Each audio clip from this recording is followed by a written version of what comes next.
أعوذ بالله من الشيطان الرجيم சபிக்கப்பட்ட ஷைத்தானை விட்டு அல்லாஹ்விடம் நான் பாதுகாப்பு தேடுகின்றேன்.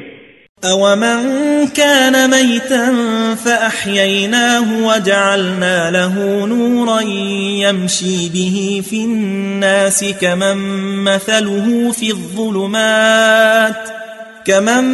مثله في الظلمات ليس بخارج منها كذلك زين للكافرين ما كانوا يعملون. இறந்து விட்டிருந்த ஒருவனுக்கு நாம் உயிர் கொடுத்தோம், பின்னர் அவனுக்கு ஓர் ஒளியையும் வழங்கினோம். அதன் உதவியால் அவன் மக்களிடையே நடமாடுகின்றான். இப்படிப்பட்டவனும் இருள்களில் சிக்கி எவ்விதத்திலும் அவற்றிலிருந்து வெளியேற முடியாமல் இருப்பவனும் சமமாவார்களா?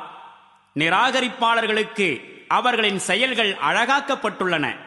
وَكَذَلِكَ جَعَلْنَا فِي كُلِّ قَرْيَةٍ أَكَابِرَ مُجْرِمِيهَا لِيَمْكُرُوا فِيهَا وَمَا يَمْكُرُونَ إِلَّا بِأَنفُسِهِمْ وَمَا يَشْعُرُونَ.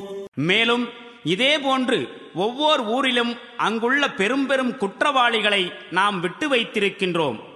தங்களுடைய ஏமாற்று வலையை அவர்கள் அங்கு விரித்து வைக்கட்டும் என்பதற்காக. உண்மையில் அவர்களே தங்களின் ஏமாற்று வலையில் சிக்கிக் கொள்கின்றார்கள்.